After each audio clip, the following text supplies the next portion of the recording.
Eu tinha 37 anos quando descobri que meu casamento era uma mentira construída sobre um porão trancado. 20 anos. 20 anos olhando para o rosto do homem que dormia ao meu lado, preparando seu café todas as manhãs, passando suas camisas brancas impecáveis e nunca, nem por um segundo, imaginando que ele escondia outra mulher a poucos metros de distância, logo abaixo dos meus pés. Meu nome é Helena. Nome comum, vida comum, casamento que eu acreditava ser comum. Roberto era gerente de uma empresa de contabilidade, um homem meticuloso que organizava os copos no armário por tamanho e verificava 3 vezes se a porta estava trancada antes de dormir. Nós morávamos em uma casa antiga no bairro das Acácias, aquela construção de tijolos vermelhos com varanda que todo mundo elogiava quando passava. A casa que herdamos da mãe dele, uma mulher sisuda que morreu 2 meses antes do nosso casamento e nunca chegou a me conhecer direito. Eu deveria ter prestado atenção aos sinais. Mas como você percebe o que está tão perto que se torna invisível? Como você questiona o homem que nunca levanta a voz, que traz flores no aniversário, que beija sua testa antes de sair para o trabalho? A primeira vez que ouvi o barulho foi numa terça-feira de março. 3 da manhã. Eu tinha acordado para beber água, a garganta seca daquele calor que persistia mesmo de madrugada. A casa estava silenciosa como sempre, apenas o tic-tac do relógio da sala e o zumbido distante da geladeira. Mas quando passei pelo corredor, ouvi algo diferente. Um som abafado, como se alguém tivesse deixado cair algo pesado no andar de baixo. Não tínhamos andar de baixo, ou pelo menos era isso que eu acreditava. Fiquei parada ali, os pés descalços no piso frio, o copo de água esquecido na mão, ouvindo. O silêncio voltou, denso e sufocante. Voltei para a cama. Roberto roncava suavemente, o braço jogado sobre o travesseiro. Convenci a mim mesma de que tinha imaginado. Canos velhos fazem barulhos estranhos. Casas antigas têm seus próprios sons noturnos. Mas o barulho voltou. 3 noites depois. Desta vez eu tinha certeza. Um arrastar, como móveis sendo movidos, vindo de algum lugar embaixo da casa. Sacudi Roberto até ele acordar. Ele demorou que pareceram minutos para abrir os olhos, o rosto amassado pelo travesseiro. Que foi, Helena? A voz estava irritada, sonolenta. Tem alguém embaixo da casa? Ele ficou imóvel, completamente imóvel. Não foi o tipo de imobilidade de quem está processando informação. Foi o tipo de imobilidade de quem acabou de ser pego. Mas eu não entendi isso naquele momento. Você está sonhando, ele disse finalmente virando para o outro lado. Volte a dormir. Eu ouvi algo insistir. Um barulho. Como se tivesse alguém. Esta casa tem 100 anos, Helena. Madeira velha estala. Canos fazem barulho. Você precisa dormir mais. Está ficando nervosa de novo. Aquilo me calou. O nervosa de novo. 2 anos antes, eu tinha tido o que os médicos chamaram de episódio de ansiedade. 3 meses tomando remédios que me deixavam com a cabeça pesada, frequentando uma terapeuta que ficava olhando para mim em silêncio até eu preencher o vazio com palavras. Roberto tinha sido paciente durante aquele período. Tão paciente. Me levava às consultas, preparava chá de camomila, baixava a voz quando falava comigo como se eu fosse feita de vidro fino. E agora ele usava aquilo contra mim. Não com palavras cruéis, mas com aquele tom cuidadoso, aquela sugestão suave de que talvez eu não estivesse bem de novo. Que talvez minha cabeça estivesse pregando peças. Eu me deitei. Não dormi. Fiquei olhando para o teto, contando as rachaduras na pintura, ouvindo meu próprio coração bater. Na manhã seguinte, Roberto saiu cedo para uma reunião. Beijou minha testa, ajeitou a gravata, pegou a pasta de couro marrom que usava há 15 anos. A porta se fechou. O carro ligou.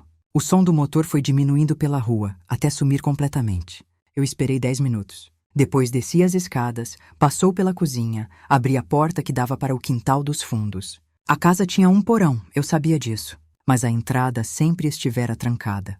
Uma porta de madeira pesada coberta por uma trepadeira que crescia selvagem pela parede lateral. Roberto dizia que era perigoso, que a estrutura estava comprometida, que um dia ele ia contratar alguém para reformar, mas nunca era prioridade. 20 anos vivendo ali e eu nunca tinha questionado. A trepadeira arranhou minha pele quando a afastei. A porta estava trancada com um cadeado novo, daqueles digitais que brilhavam com uma luz verde quando você encostava o dedo. Moderno demais para uma casa tão antiga.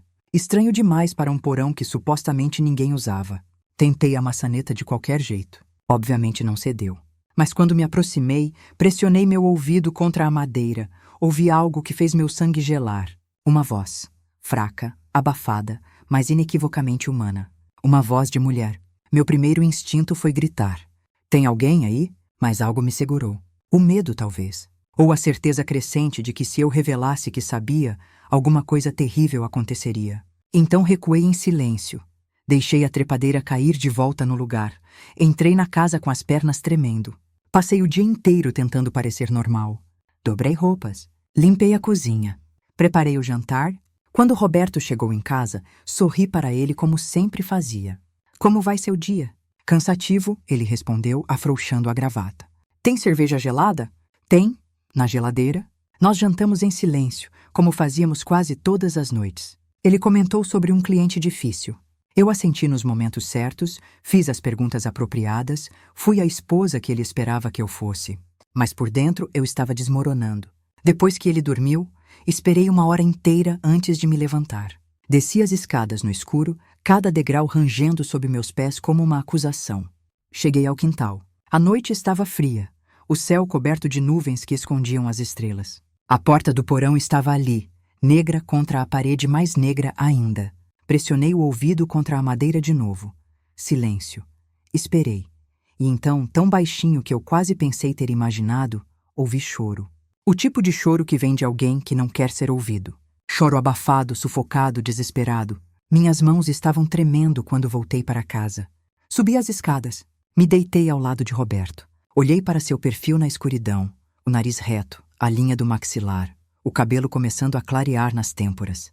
Quem é você? Pensei. Quem é você realmente? Levei 3 dias para juntar coragem de procurar nas coisas dele. 3 dias ensaiando desculpas caso fosse pega. 3 dias me sentindo culpada por invadir a privacidade do meu próprio marido, como se eu fosse a criminosa. Ele guardava documentos importantes em um arquivo de metal no escritório. Declarações de imposto de renda, papéis da casa, coisas assim. A gaveta estava trancada, mas eu sabia onde ele escondia a chave, dentro de um livro falso na estante, aqueles que parecem enciclopédias, mas são ocos por dentro. Esperei ele sair para o trabalho. Tranquei a porta do escritório mesmo estando sozinha em casa. Abri a gaveta com as mãos suadas. Pastas organizadas alfabeticamente. Contas de luz. Documentos do carro. Nada suspeito. Eu estava começando a me sentir ridícula quando meus dedos encontraram algo no fundo, atrás de tudo. Um envelope pardo, sem identificação. Dentro havia fotos. Fotos de uma mulher. Ela era jovem, talvez 20 e poucos anos. Cabelo escuro e longo, olhos claros, sorriso tímido. Em algumas fotos ela estava em um parque, alimentando pombos. Em outras, sentada em um café, segurando uma xícara com as 2 mãos. Fotos comuns, cotidianas, do tipo que você tira de alguém que ama. Mas havia algo de errado. Em todas as fotos, ela olhava diretamente para a câmera, mas não sorria de verdade. O sorriso não alcançava seus olhos. Era o tipo de sorriso que você dá quando alguém manda você sorrir. No fundo do envelope havia um recibo. Uma compra mensal de mantimentos, sempre na mesma data, sempre do mesmo supermercado. Valores altos. Comida demais para 2 pessoas. E havia remédios. Uma lista manuscrita com letra que eu não reconhecia. Nomes que eu não conhecia, mas que soavam médicos, sérios. Meu coração batia tão forte que eu podia ouvir o sangue nos meus ouvidos. Tirei foto de tudo com meu celular, mãos tremendo tanto que tive que tentar 3 vezes. Coloquei tudo de volta exatamente como estava. Fechei a gaveta. Guardei a chave. Subi para o quarto e vomitei. Aquela noite, Roberto percebeu que algo estava errado. Você está quieta, ele disse durante o jantar, os olhos estreitos estudando meu rosto. Só cansada. Você tem estado estranha ultimamente. Estranha como? Diferente, distante. Eu forcei um sorriso. Desculpe. Vou melhorar. Ele segurou minha mão sobre a mesa. A dele estava quente, seca, firme. Você sabe que pode conversar comigo sobre qualquer coisa, não sabe? Somos um time, Helena. Sempre fomos. Eu sei, menti. Porque se tem algo te incomodando, alguma coisa na sua cabeça, eu preciso saber, para poder te ajudar. Não tem nada. Tem certeza? Tenho. Ele apertou minha mão mais forte, quase doía. Porque depois daquela vez, você sabe, quando você não estava bem, eu fiquei preocupado. Não quero que você volte para aquele lugar escuro. Não vou voltar. Ótimo. Ele soltou minha mão e voltou a comer, como se a conversa nunca tivesse acontecido. Essa carne ficou perfeita. Você sempre soube cozinhar tão bem, obrigada. Foi naquele momento que entendi. Ele não estava preocupado comigo. Ele estava preocupado que eu descobrisse. E ele estava me preparando, me condicionando a duvidar de mim mesma, me lembrando do meu histórico de ansiedade, construindo a narrativa de que se eu descobrisse algo, se eu acusasse ele de algo, ninguém acreditaria em mim. A esposa nervosa. A mulher que vê coisas. A que precisa de remédios para funcionar. Eu tinha sido tão cega. Esperei mais uma semana. Uma semana inteira sorrindo, conversando, fingindo. Uma semana observando cada movimento dele, cada vez que ele descia ao porão com uma sacola de supermercado, cada vez que ele checava o celular e rapidamente desligava a tela quando eu me aproximava. E então, numa quinta-feira de manhã, depois dele sair para o trabalho, eu peguei uma marreta da garagem e quebrei o cadeado. A porta se abriu rangendo, revelando uma escada de concreto descendo para a escuridão. Cheiro de mofo subiu até mim, misturado com algo mais, algo químico, medicinal. Procurei por um interruptor, encontrei, apertei. Uma única lâmpada se acendeu lá embaixo, iluminando fracamente os degraus. Desci devagar, cada passo ecoando no espaço confinado. O porão era maior do que eu imaginava, se estendia por baixo de quase toda a casa. Mas ele tinha sido dividido. Uma parede de compensado havia sido construída, criando um cômodo separado. Uma porta estava à minha frente. Não estava trancada. Abri. O cômodo era pequeno, mas organizado.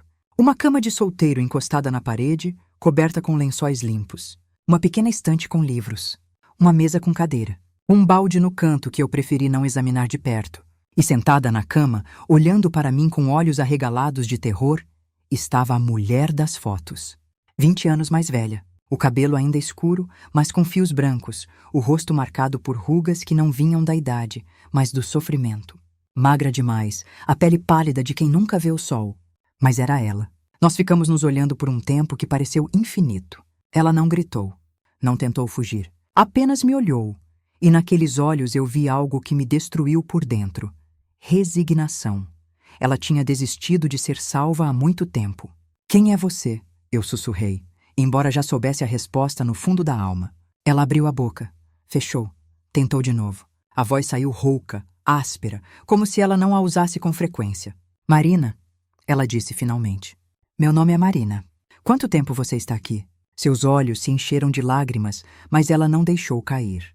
20 anos. 20 anos próximo mês. Eu senti minhas pernas fraquejarem. Apoiei na parede para não cair.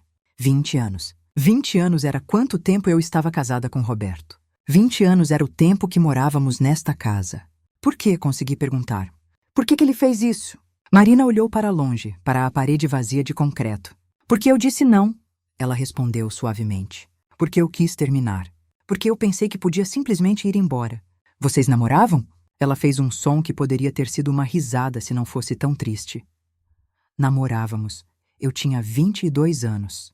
Ele era mais velho, mais maduro, ou pelo menos era o que eu achava. Parecia que ele me amava tanto, intensamente. Dizia que não podia viver sem mim. E quando você quis terminar, ele não aceitou. Disse que se eu fosse embora, ele se mataria. Eu fiquei com pena, sabe? Com pena dele. Que idiota eu fui. Marina limpou os olhos com as costas da mão. Concordei em conversar mais uma vez. Vim até a casa dele. Tomei um café que ele preparou. E então, ela parou, a voz sumindo. "Então você acordou aqui?" Ela assentiu. 20 anos, repeti, tentando fazer meu cérebro aceitar a informação. 20 anos presa neste porão. 20 anos enquanto eu vivia lá em cima, completamente sem saber, dormindo ao lado do homem que fez isso. "Sua família", consegui dizer. "Eles não procuraram por você?" Marina sorriu, mas não havia humor naquilo, apenas dor antiga e profunda. Ele era esperto. Pegou meu celular antes de eu acordar, mandou mensagens para meus pais dizendo que estava indo viajar, que precisava sumir por um tempo, pensar sobre a vida. Minha mãe ficou chateada, mas não desconfiou. Eu sempre fui meio impulsiva. Depois ele apagou tudo, jogou o celular fora. Para o mundo, eu simplesmente desapareci porque quis. E ninguém nunca procurou de verdade. Ela olhou para as próprias mãos, dedos entrelaçados no colo. Depois de alguns meses, ele disse que meus pais se mudaram, que eles desistiram de mim. Não sei se é verdade. Não tenho como saber. Eu me abaixei, fiquei na altura dos olhos dela. "Vou te tirar daqui. Agora. Vamos para a polícia." Mas Marina balançou a cabeça, o movimento quase imperceptível. "Não vai dar certo." "Como assim não vai dar certo?" Ela olhou ao redor do cômodo pequeno, como se estivesse vendo pela primeira vez. Você acha que ele não pensou em tudo? Você acha que ele seria descuidado? Marina se levantou da cama, se moveu até a estante, pegou uma pasta que estava entre os livros. Me entregou. Olhe. Abri a pasta. Dentro havia documentos médicos. Laudos psiquiátricos. Todos em nome de Marina Oliveira Silva. Todos atestando transtornos mentais graves, surtos psicóticos, perigo para si mesma e para outros. Todos assinados por médicos que eu nunca tinha ouvido falar. Ele falsificou tudo, sussurrei. Não falsificou. Ele encontrou médicos de verdade, pagou para eles escreverem o que ele queria. Ela apontou para um dos documentos. Este aqui diz que eu tenho tendências suicidas, que invento histórias, que não consigo separar realidade de fantasia. Se eu aparecer agora, depois de 20 anos, dizendo que fui mantida presa, quem vai acreditar em mim? Vão olhar para esses papéis e dizer que eu sumi porque sou doente mental. Vão dizer que inventei tudo. Mas você tem marcas, argumentei desesperada. Evidências físicas de que ficou presa. Ela puxou a manga da camisa, mostrou os braços. A pele estava limpa, sem marcas de algemas ou cordas. Ele nunca me machucou fisicamente. Nunca precisou. Esta porta não fica trancada por fora. Ela apontou. Eu poderia abrir a qualquer momento. Mas para onde eu iria? Ele me disse no primeiro dia, depois que o remédio passou e eu acordei aqui, que se eu tentasse fugir, ele mataria minha família. Minha mãe, meu pai, meu irmão mais novo, um por um. E eu acreditei nele. Porque eu vi nos olhos dele que era verdade. Você ficou aqui, eu disse, a voz sumindo, porque achava que estava protegendo sua família. E fiquei. 20 anos. 20 anos lendo livros que ele traz, comendo comida que ele deixa, usando este banheiro que ele instalou, tomando banho com balde de água fria. 20 anos ouvindo você andar no andar de cima, ouvindo você rir às vezes, ouvindo sua vida acontecer enquanto a minha parava. Sinto muito. Sussurrei, sabendo que era insuficiente, sabendo que nada que eu dissesse poderia tocar a enormidade do que ela tinha passado. Você não sabia. Marina voltou para a cama, sentou com cuidado, como se seus ossos doessem. Eu não culpo você. Você é vítima dele também. Só que sua prisão tinha janelas. Mas agora eu sei, insisti. Agora eu sei e posso fazer algo. Posso te ajudar como? Ela me encarou. Seu marido é meticuloso, Helena. Você não acha que ele tem plano para isto? Você não acha que se eu desaparecer daqui, se você me ajudar a fugir, ele vai ter alguma forma de virar a situação? Ele passou 20 anos construindo esta mentira. 20 anos se preparando para o caso de ser descoberto. Então, o que você quer que eu faça? Eu gritei e minha voz ecoou no espaço pequeno. Que eu apenas volte lá para cima e finja que não sei? Que eu continue casada com um monstro? Não sei. Marina fechou os olhos. Eu realmente não sei. Passei tanto tempo aqui embaixo que esqueci como o mundo funciona lá fora. Esqueci o que é ter escolhas. Nós ficamos em silêncio. Lá em cima, ouvi o som distante de um carro passando na rua. Vida normal acontecendo. Pessoas indo para o trabalho, crianças indo para a escola, o mundo girando como sempre girou, completamente alheio ao horror escondido sob esta casa normal de tijolos vermelhos. Me conte sobre ele, pedi finalmente. Sobre como ele é com você. Marina abriu os olhos. Educado. Ele é sempre educado. Traz comida boa, pergunta se preciso de algo, livros novos, roupas limpas. Às vezes ele senta aqui e conversa comigo. Sobre o trabalho dele, sobre o clima, sobre qualquer coisa menos o fato de que eu sou prisioneira. Ele age como se isto fosse normal. Como se eu tivesse escolhido ficar aqui. Ele te machuca? Não fisicamente. Mas ele me lembra sempre que tenho poder. Que minha vida continua apenas porque ele permite. Que minha família continua viva apenas porque eu obedeço. Ela olhou para mim. Você acha que ele te ama? Eu pensei ter conhecido este homem. Pensei que conhecia cada expressão do rosto dele, cada tom de voz, cada hábito. 20 anos dormindo ao lado dele. 20 anos acordando para aquele rosto. E agora eu percebia que nunca tinha conhecido ele de verdade. Não sei o que ele é capaz de sentir, respondi honestamente. Eu sei. Marina se inclinou para a frente. Ele não sente amor. Ele sente posse, propriedade. Você é dele assim como eu sou dele. A diferença é que você vive em uma gaiola maior. As palavras caíram sobre mim como pedras, porque ela estava certa. Quantas vezes Roberto tinha decidido coisas por mim? Onde moraríamos? Que carro compraríamos? Com quem passaríamos as festas? Quantas vezes ele tinha usado aquele tom paciente, aquela voz calma, para me convencer que eu estava errada, que minha percepção não era confiável, que ele sabia melhor. Eu tinha chamado aquilo de amor, mas era controle. Ouvi um som lá em cima. A porta da frente se abrindo. Passos no corredor. Congelei. Ele está em casa, sussurrou Marina, e pela primeira vez vi medo real em seus olhos. Ele nunca volta tão cedo. Eu preciso subir. Vá. Ela me empurrou suavemente em direção à porta. Vá agora. Não deixe ele saber que você esteve aqui. Subi as escadas correndo, o coração batendo descontrolado. Saí para o quintal, fechei a porta do porão, tentei fazer a trepadeira voltar ao lugar. O cadeado quebrado estava no chão. Não havia tempo. Chutei para debaixo de um arbusto, esperando que ele não notasse imediatamente. Entrei na casa pela cozinha, tentando controlar a respiração. Roberto estava na sala, ainda de terno, a pasta na mão. Helena, ele disse, e algo em sua voz me fez parar. Você está suada. Estava limpando, menti. O guarda-roupa do quarto. Querendo organizar, ele colocou a pasta no sofá, caminhou até mim devagar. Seus olhos percorreram meu rosto procurando algo. Você parece alterada. Estou bem. Tem certeza? Tenho. Ele ergueu a mão e por um segundo terrível pensei que ele fosse me bater.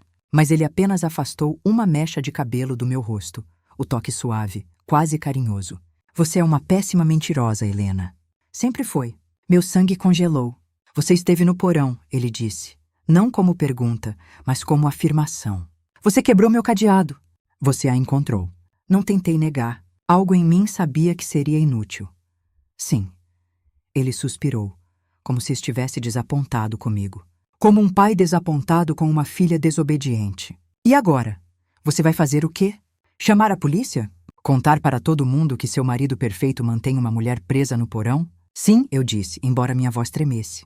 Exatamente isso. Roberto sorriu. Não foi um sorriso agradável. Você realmente acha que eles vão acreditar em você? Por que não acreditariam? Por que, minha querida esposa? Ele disse, pegando o celular do bolso. Eu tenho provas de que você não está bem.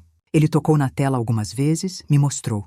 Mensagens para seu terapeuta que você nunca mandou, mas que parecem que você mandou. Mensagens dizendo que está tendo alucinações de novo. Que está vendo coisas que não existem. Que está pensando em parar com os remédios porque eles deixam você confusa.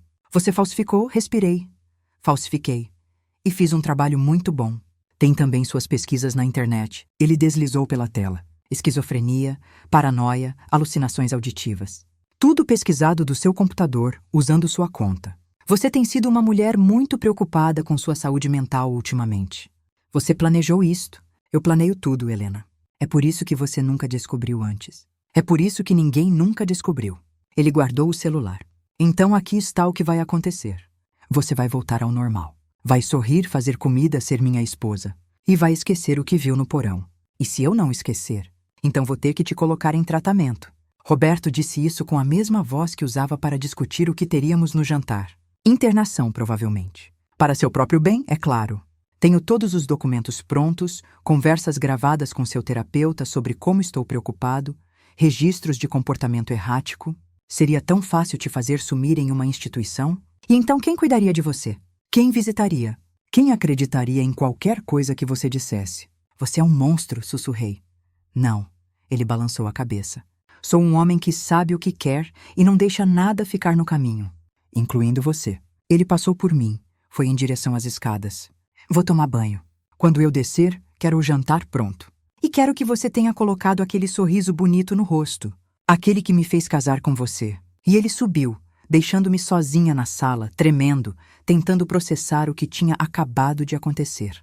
Eu tinha descoberto a verdade. Mas a verdade tinha me transformado em refém também. Passei aquela noite fazendo exatamente o que ele mandou. Preparei o jantar, coloquei o sorriso no rosto. Sentei à mesa e fingi que tudo estava normal enquanto ele falava sobre seu dia, sobre um relatório que precisava terminar, sobre o carro que talvez precisasse de revisão. Cada garfada de comida descia como vidro pela minha garganta. Quando fomos dormir, ele me puxou para perto, me abraçou como sempre fazia, o braço pesado sobre minha cintura. Amo você, ele murmurou contra meu cabelo. Você sabe disso, não sabe? Sei, menti para a escuridão. Nós vamos superar isto. Você só precisa confiar em mim. Fiquei acordada a noite inteira, ouvindo ele respirar, sentindo o calor do corpo dele contra as minhas costas, pensando na mulher no porão que também estava acordada, que também estava aprisionada, que também estava fingindo. Ao amanhecer, tomei uma decisão. Se Roberto tinha passado 20 anos construindo sua mentira perfeita, então eu teria que desconstruir aquilo, peça por peça, cuidadosamente, sem que ele percebesse até ser tarde demais. Comecei pequena. Comecei com os registros. Roberto era meticuloso, mas pessoas meticulosas têm padrões. Ele registrava tudo, guardava todos os recibos, todas as notas fiscais. Dizia que era por causa dos impostos, que você nunca sabia quando precisaria provar algo. Mas eu percebi que havia mais. Havia compras duplicadas. Comida demais para 2 pessoas. Contas de água e luz que não faziam sentido para o tamanho da casa. Enquanto ele estava no trabalho, copiei tudo. Fotografei cada documento, cada recibo, cada anotação. Salvei tudo em uma conta de e-mail que criei especialmente para isso, usando o computador da biblioteca pública a 3 quarteirões de casa. Depois procurei por Marina, a mulher de verdade, não a prisioneira no porão. Levei dias usando computadores públicos, redes sociais antigas, arquivos de notícias, até que encontrei. Marina Oliveira Silva, desaparecida havia 20 anos. Havia um registro policial, uma reportagem pequena em um jornal local. Família procura jovem desaparecida. A foto era a mesma das que eu tinha encontrado no escritório de Roberto. Sua mãe ainda estava viva. Ainda morava na mesma cidade, a 2 horas daqui. Ainda procurava pela filha, mesmo depois de todo esse tempo. Havia uma página na internet, atualizada ocasionalmente, pedindo informações, implorando para Marina voltar para casa. Eles não desistiram, sussurrei olhando para a tela. Roberto tinha mentido para ela. A família nunca tinha desistido. Mas eu não podia simplesmente ligar para eles. Não ainda. Roberto tinha construído toda aquela estrutura sobre Marina ser mentalmente instável. Se eu aparecesse agora, seria a palavra dela contra os documentos falsos, contra anos de preparação.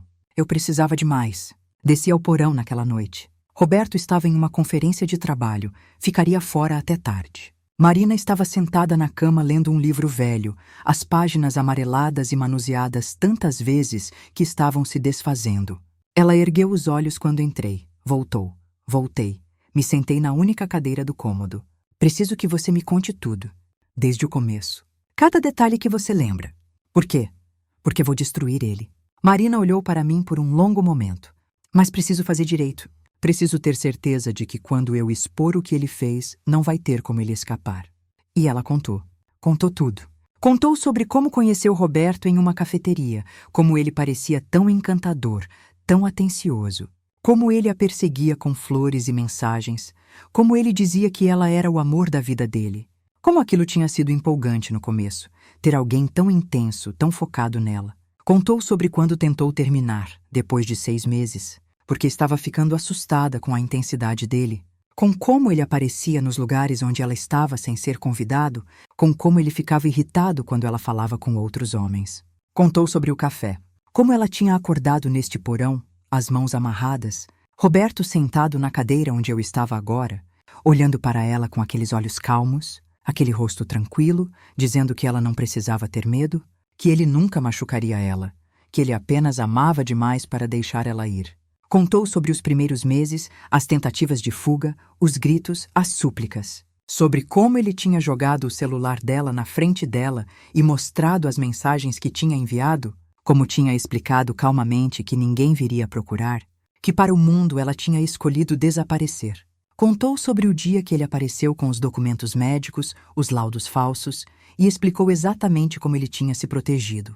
Sobre como ele tinha dito que se ela tentasse contar a verdade, ele mataria toda a família dela e faria aparecer acidentes. E eu acreditei, Marina disse, as lágrimas finalmente caindo. Porque naquele momento eu vi que ele não estava blefando. Vi que ele realmente faria. Então parei de lutar. Contou sobre os anos que se seguiram. Como Roberto vinha visitar regularmente, sempre educado, sempre trazendo coisas que ela precisava, sempre conversando como se fossem amigos. Como ele falava sobre a vida lá em cima, sobre o trabalho e, eventualmente, sobre mim. Ele te descreveu antes de vocês se casarem, Marina disse. Falou que tinha conhecido uma mulher perfeita, calma, que não fazia muitas perguntas, que confiava nele. Eu fiquei com pena de você naquele dia, porque eu sabia o que ele realmente queria dizer. Ele tinha encontrado outra vítima, mas ele nunca te trouxe aqui embaixo. Não. E eu acho que sei por quê. Ela limpou as lágrimas. Ele não precisava. Você já estava na gaiola dele. A gaiola simplesmente tinha paredes invisíveis. 20 anos, eu disse. 20 anos você ficou aqui e eu nunca soube. Às vezes eu batia no teto, Marina confessou. Tarde da noite, quando eu sabia que vocês estavam dormindo. Batia bem baixinho, esperando que você ouvisse, esperando que você se perguntasse. Mas também com medo de que você ouvisse. Porque se você descobrisse, eu não sabia o que ele faria com você. Ou comigo, ou com minha família. Mas agora eu sei, eu disse. E agora vamos fazer algo sobre isso. Como? Mostrei a ela o telefone, as fotos que tinha tirado de todos os documentos de Roberto. Ele criou uma história falsa sobre você. Então vou criar uma história verdadeira, uma que não pode ser negada. Marina olhou para as imagens na tela. Ele vai descobrir. Quando você fizer qualquer movimento, ele vai saber. Então tenho que fazer de um jeito que quando ele descobrir já seja tarde demais. Passei as próximas 2 semanas planejando. 2 semanas fingindo ser a esposa perfeita, sorrindo nos momentos certos, fazendo sexo quando ele queria, preparando suas refeições favoritas. 2 semanas observando cada movimento dele, cada padrão, cada hábito. E 2 semanas descendo ao porão toda vez que ele saía, conversando com Marina, ganhando sua confiança, planejando nossa fuga. Porque não era só sobre expor Roberto, era sobre fazer de um jeito que Marina ficasse segura, que a família dela ficasse segura, que eu ficasse segura. Era sobre destruir não apenas o homem, mas toda a estrutura de mentiras que ele tinha construído. Descobri coisas que Roberto não imaginava que eu sabia. Descobri que ele tinha uma segunda conta bancária, registrada em um nome falso, onde depositava dinheiro regularmente. Descobri que ele tinha alugado um galpão do outro lado da cidade sob este mesmo nome falso. Descobri que havia câmeras escondidas pela casa, pequenas, discretas, que ele usava para me vigiar quando estava fora. E descobri que ele estava planejando algo. Havia pesquisas no computador dele, apagadas, mas recuperáveis, sobre instituições psiquiátricas, sobre processos de internação involuntária, sobre como obter tutela legal de um cônjuge incapacitado. Ele estava se preparando para me trancar também. Talvez não fisicamente, talvez não no porão, mas em alguma instituição onde ninguém acreditaria em nada que eu dissesse. O tempo estava acabando. Foi Marina quem teve a ideia. Grave ele, ela disse durante uma de minhas visitas noturnas. Faça ele confessar. É a única forma. Documentos podem ser questionados, podem ser chamados de falsos. Mas a própria voz dele, suas próprias palavras, isso não pode ser negado. Mas como? Ele é cuidadoso demais. Então faça ele perder o controle. Marina se inclinou para a frente. 20 anos presa aqui, eu tive muito tempo para pensar sobre ele. Sobre como a mente dele funciona. Ele tem 2 faces. O homem controlado, meticuloso, que mostra para o mundo. E o outro, o que fica irritado quando as coisas não saem como ele quer. Você só precisa encontrar o gatilho. E qual é o gatilho? Desafio. Ela sorriu, mas não havia alegria naquilo. Homens como ele não suportam ser desafiados. Não suportam perder o controle. Se você empurrar os botões certos, ele vai explodir. E quando explodir, vai dizer a verdade. Porque naquele momento ele não vai estar pensando em se proteger. Vai estar pensando em te colocar no seu lugar. Então foi isso que fiz. Na sexta-feira seguinte, esperei Roberto chegar do trabalho. Preparei seu jantar favorito. Arrumei a mesa, coloquei velas. Ele ficou desconfiado imediatamente. O que é isso? Um jantar especial. Sentei do outro lado da mesa. Para comemorar. Comemorar o quê? Nosso casamento. 20 anos juntos. É uma marca importante, não acha? Algo passou pelos olhos dele. Algo rápido, calculista. É sim. Comemos em silêncio por alguns minutos. Então larguei a bomba. Tenho pensado sobre ter um filho. Roberto parou com o garfo no ar. Você sabe que não podemos. Você teve aquele problema, lembra? O médico disse que seria arriscado. Eu nunca tive problema nenhum, falei calmamente. Você disse que eu tinha, mas eu nunca fui a um médico confirmar. Nunca vi exame. Apenas acreditei em você. A expressão dele mudou. O sorriso desapareceu. Helena, não comece. Comece o quê? Questionar? Pensar por mim mesma? Você está tendo um episódio de novo. Não. Pela primeira vez em 20 anos, estou pensando claramente. Continuei olhando nos olhos dele. E sabe o que mais eu tenho pensado? Sobre a sala trancada no escritório. Sobre o porão que você nunca me deixa ver. Sobre as compras de supermercado que são grandes demais para 2 pessoas. Roberto se levantou devagar. Vá para o quarto, Helena. Não, desculpa. Eu disse não. Não vou para o quarto. Não vou mais obedecer cegamente. Não vou mais fingir que não vejo as coisas estranhas nesta casa, neste casamento, em você. Ele deu a volta na mesa, veio em minha direção. Eu me levantei também, Mantive a distância, mantive o telefone no bolso gravando tudo. Você não sabe com o que está mexendo, ele disse, a voz baixa, perigosa. Então me explique por que você tranca o porão. Me explique por que você compra comida para 3 pessoas quando somos só nós 2. Me explique, Roberto. Não é da sua conta. Sou sua esposa há 20 anos. Como não é da minha conta? Porque eu decido o que é ou não é da sua conta. Ele gritou e ali estava. A máscara caindo. O verdadeiro Roberto aparecendo. Você acha que tem direito de questionar? Você acha que é igual a mim? Você não é nada sem mim, Helena. Nada. Eu te dei uma casa, uma vida, um propósito. Tudo que você tem é por minha causa. E Marina? Perguntei. Ela também não é nada? O silêncio que se seguiu foi absoluto. Roberto ficou completamente imóvel, o rosto perdendo toda a cor. Como você sabe esse nome? Ele sussurrou. Porque eu conversei com ela. Desci ao porão. Vi onde você a mantém presa há 20 anos. Vi tudo. Ele me pegou pelo braço, apertou forte demais. Você não tinha permissão para ir lá. Permissão. Eu ri, e o som saiu quase histérico. Você mantém uma mulher presa no porão e está preocupado com permissão? Ela quer estar lá. Ninguém quer estar preso, Roberto. Ela iria embora. Ele gritou, o rosto vermelho, as veias saltando no pescoço. Ela ia me deixar. Eu amava ela, e ela ia simplesmente embora como se eu não significasse nada, como se meus sentimentos não importassem. Então você a sequestrou. Manteve ela presa por 20 anos. Eu a salvei. Ele soltou meu braço, passou as mãos pelo cabelo, começou a andar de um lado para o outro. Salvei ela de tomar decisões erradas. Salvei ela de se machucar lá fora no mundo. Ela está segura aqui comigo. Ela está cuidada. Ela está aprisionada. Ela está amada. Roberto se virou para mim. E você também. Ambas estão amadas, cuidadas, protegidas. Vocês não entendem, mas eu faço isso por amor. Isso não é amor, sussurrei sentindo náusea. Isso é doença. Ele deu um passo na minha direção. Eu dei um passo para trás. Você vai esquecer esta conversa, ele disse, voltando para aquela voz calma, aquele controle assustador. Vai esquecer que esteve no porão. Vai esquecer, Marina. E vai voltar a ser minha esposa obediente. Ou então vou ter que tomar providências. Que tipo de providências? O tipo que te coloca em um lugar onde você não pode fazer mal a si mesma. Ele pegou o celular. Já falei com seu terapeuta. Já expliquei sobre suas alucinações, sobre como você está vendo coisas que não existem. Uma internação de alguns meses, talvez um ano, e você vai melhorar. Você não pode fazer isso. Posso e vou. A menos que você se comporte. E ali estava. A confissão completa. Tudo gravado. Me desculpe, falei, puxando o telefone do bolso. Mas acho que você acabou de se enterrar. Seu rosto mudou quando viu o aparelho.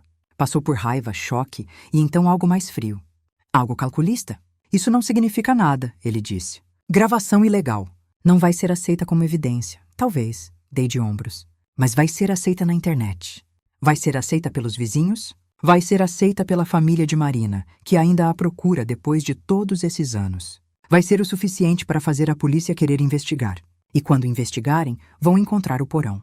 Vão encontrar ela. E aí não vai ter quantidade de documentos falsos que te salve. Você não faria isso. Já fiz? Mandei cópias para 3 pessoas diferentes, com instruções para divulgar caso algo aconteça comigo. Então, se você me internar, se você me machucar, se eu sumir, tudo vem à tona de qualquer jeito. Ele olhou para mim como se estivesse me vendo pela primeira vez. Quando você ficou tão esperta? Quando descobri que casar com você foi o maior erro da minha vida. Roberto sorriu, mas não havia humanidade naquilo. Você acha que ganhou? Acha que me derrotou, mas não conhece nem metade do que sou capaz. E então ele correu. Não para mim, para as escadas. Para o porão. Para Marina. Corri atrás dele, meu coração disparado, terror puro correndo pelas minhas veias. Ele desceu as escadas do porão 3 degraus de cada vez, eu tropeçando atrás, gritando para ele parar. Quando cheguei embaixo, ele já estava dentro do cômodo de Marina. Ela estava encurralada no canto, os olhos arregalados, as mãos levantadas em defesa inútil. Você, Roberto sibilou apontando para ela, você conversou com ela, contou segredos, traiu minha confiança. Eu não trai nada, Marina disse, a voz surpreendentemente firme. Você nunca teve direito à minha confiança. 20 anos te dando tudo, comida, livros, segurança. E é assim que você retribui? Segurança. A palavra saiu de Marina como veneno cuspido. Você chama isto de segurança? Esta prisão? Roberto deu um passo na direção dela. Eu me coloquei entre os dois. Saia da frente, Helena, ele disse sem olhar para mim, os olhos fixos em Marina. Não, eu disse. Saia da frente. Não vou deixar você machucá-la. Ele finalmente olhou para mim, e o que vi naqueles olhos me congelou. Não havia raiva ali. Havia algo pior. Havia calma. Decisão. A expressão de alguém que tinha acabado de fazer uma escolha terrível e estava em paz com ela. Então vou ter que machucar vocês duas, ele disse simplesmente. Puxei meu telefone, liguei para a polícia. Roberto deu uma risada. Você acha que eles vão chegar a tempo? Acha que eu não planejei para esta possibilidade? Ele puxou algo do bolso. Uma seringa. Líquido claro dentro. O que é isso? Sussurrei. Solução. Ele destampou a seringa com os dentes. Vocês duas vão dormir. Quando acordarem, estarão em lugares diferentes. Lugares de onde não podem me prejudicar. E terei reescrito a narrativa mais uma vez. Duas mulheres mentalmente instáveis, que se encontraram, que criaram delírios juntas, que infelizmente precisavam de ajuda profissional urgente. Você está insano, Marina disse. Não, estou pragmático. Roberto deu outro passo. Durante 20 anos, mantive segredo perfeito. Não vou deixar vocês destruírem tudo agora. Mas ele não esperava que Marina atacasse. 20 anos presa. 20 anos guardando raiva. 20 anos esperando a chance certa. E agora, com nada mais a perder, ela se lançou contra ele. Pegou Roberto desprevenido. Eles caíram, a seringa voando longe, quebrando contra a parede de concreto. Marina gritava, 20 anos de dor saindo, em um único som, as unhas arranhando o rosto dele, os punhos batendo onde alcançavam. Tirei ela de cima de mim! Roberto gritou, tentando se proteger. Mas eu não tirei. Eu me juntei. Pela primeira vez em 20 anos de casamento, revidei. Chutei, empurrei, segurei os braços dele para que Marina pudesse continuar. Não para machucá-lo seriamente, apenas para contê-lo. Apenas o suficiente. Até que ouvimos as sirenes. A polícia chegou 5 minutos depois. Entraram pela porta dos fundos que eu tinha deixado destrancada, desceram ao porão, encontraram a cena. Roberto no chão, contido por 2 mulheres gritando. Sobre direitos dele, sobre propriedade privada, sobre esposas loucas. E encontraram o cômodo. A cama, os livros, o banheiro improvisado, as barras que Roberto tinha instalado nas janelas do porão para garantir que ninguém pudesse ver ou ouvir. Encontraram Marina, uma mulher que estava desaparecida há 20 anos. Uma mulher que ainda constava como pessoa procurada. Uma mulher cuja família nunca tinha parado de procurar. Roberto foi preso ali mesmo. Algemado, lido seus direitos, levado. Ele não gritou, não lutou, apenas me olhou uma última vez antes de entrar na viatura. Você devia ter me obedecido, ele disse calmamente. Agora ambas vão ter que viver com as consequências. E então ele se foi. Mas a noite ainda não tinha terminado. Paramédicos vieram, examinaram Marina, queriam levá-la para o hospital. Ela recusou inicialmente, com medo de sair, de confiar, de acreditar que realmente estava livre. Levou 3 policiais e eu conversando suavemente com ela para que concordasse em ir. Eu a acompanhei na ambulância, segurei sua mão enquanto ela olhava pela janela, vendo o mundo exterior pela primeira vez em 2 décadas. Luzes da rua passavam pelo vidro, refletindo lágrimas que caíam sem parar pelo rosto dela. É real, ela sussurrava repetidamente. Isto é real. Eu estou fora. Realmente estou fora. Está, eu confirmava, apertando a mão dela. Você está livre. No hospital, eles a internaram para observação. Desnutrição, falta de vitamina D, músculos atrofiados de falta de movimento adequado. Mas nada irreparável. Nada que tempo e cuidado não pudessem curar. A família dela foi notificada. A mãe chegou às 4 da manhã, correndo pelos corredores do hospital, gritando o nome da filha, soluçando. O reencontro foi algo que nunca vou esquecer. 20 anos de dor, 20 anos de busca, 20 anos de esperança que todos diziam ser em vão, finalmente recompensados. Marina está viva. Marina está bem. Marina voltou. Quanto a mim, passei os dias seguintes dando depoimentos, contando tudo o que sabia, mostrando todas as provas que tinha coletado, entregando a gravação. A polícia revistou a casa de cima a baixo, encontrou as câmeras escondidas, os documentos falsos, a conta bancária secreta. Encontraram também outras coisas que Roberto tinha guardado. Fotos de outras mulheres, não muitas, talvez 4 ou 5, tiradas de longe, sem que elas soubessem. Mulheres que ele tinha observado, estudado, considerado. Marina não tinha sido a única. Ela tinha apenas sido a que ele pegou. As outras tinham escapado sem nunca saber o perigo que correram. O julgamento levou 8 meses. 8 meses de advogados, de depoimentos, de mídia acampada na frente da casa. A história se espalhou nacionalmente. Homem mantém mulher presa por 20 anos, enquanto esposa vive no andar de cima sem saber. Era sensacional. Era horrível. Era verdadeiro. Roberto tentou usar a defesa que tinha preparado. Os laudos falsos sobre Marina, as evidências fabricadas sobre minha saúde mental. Mas não colou. Não quando havia uma vítima real, uma mulher de carne e osso que tinha sido tirada de sua vida, de sua família, de seu futuro. Não quando havia a gravação dele confessando tudo.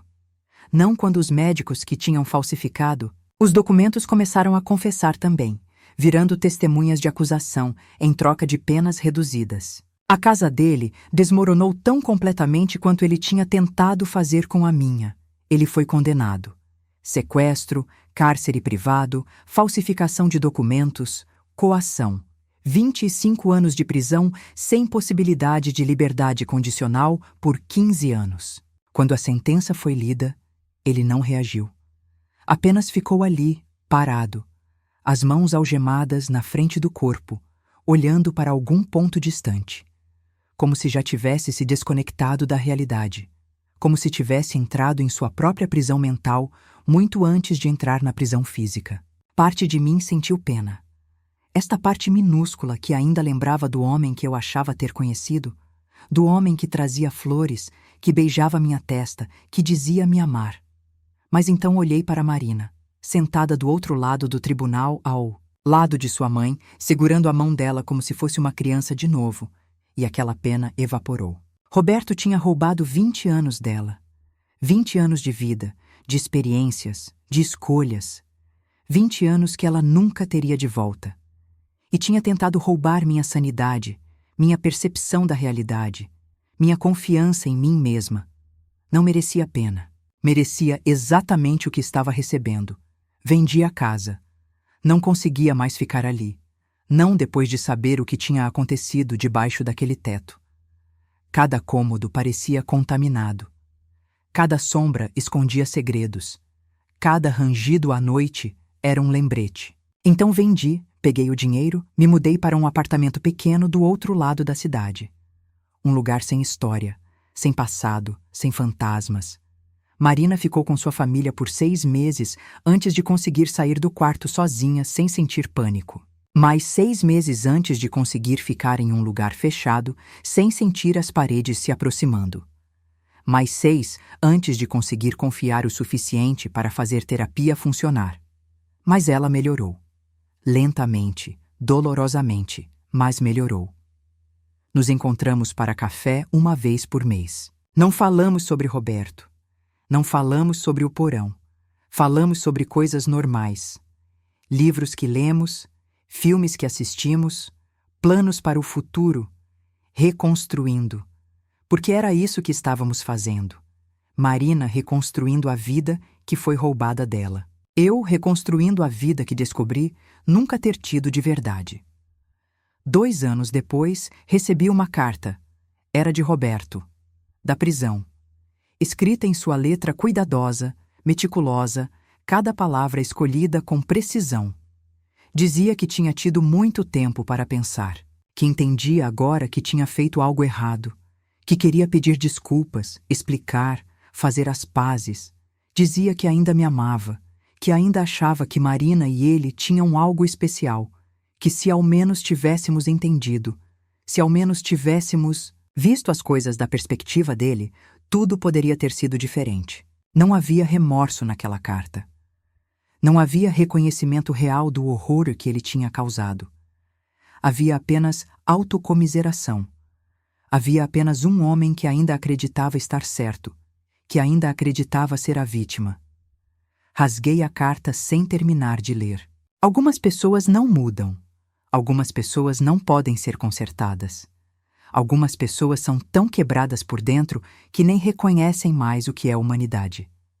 Roberto era uma dessas pessoas. E eu tinha perdido 20 anos da minha vida ao lado dele sem perceber. Mas agora eu percebia. Agora eu via. Agora eu estava livre. Marina conseguiu um emprego depois de 3 anos de terapia intensiva. Nada grandioso, apenas atendente em uma livraria. Mas era algo dela, algo escolhido por ela, algo que ninguém poderia tirar. Ela ligava para mim toda semana. Só para conversar, dizia. Só para ter certeza de que ambas ainda estavam bem. Porque nós entendíamos uma a outra de um jeito que ninguém mais entendia. Nós tínhamos estado presas pelo mesmo homem, de formas diferentes, mas igualmente aprisionadas. E tínhamos lutado juntas para escapar. Isso criava uma ligação que nada poderia quebrar. 5 anos após a prisão de Roberto, me casei de novo. Com um homem gentil, um professor de história que tinha seu próprio apartamento, sua própria vida, que não tentava me controlar ou me possuir, que me via como igual, como parceira. Marina foi minha madrinha. No casamento, quando o padre falou sobre votos, sobre compromisso, sobre amar e honrar, olhei para o homem ao meu lado e pela primeira vez entendi o que aquelas palavras realmente significavam. Não significavam obediência. Não significavam posse. Significavam escolha. Significavam respeito. Significavam 2 pessoas decidindo caminhar juntas, mas cada uma livre para sair se o caminho se tornasse insuportável. E quando disseram que eu poderia beijar o noivo, eu o fiz sabendo que desta vez eu tinha escolhido corretamente. Roberto ainda está preso. Ainda será por mais 10 anos. E quando sair, se sair, será vigiado, monitorado, marcado como o que é. Um predador. Um homem perigoso. Eu não penso mais nele. Não permito que ocupe espaço na minha mente. Porque ele já roubou tempo demais. Já teve poder demais.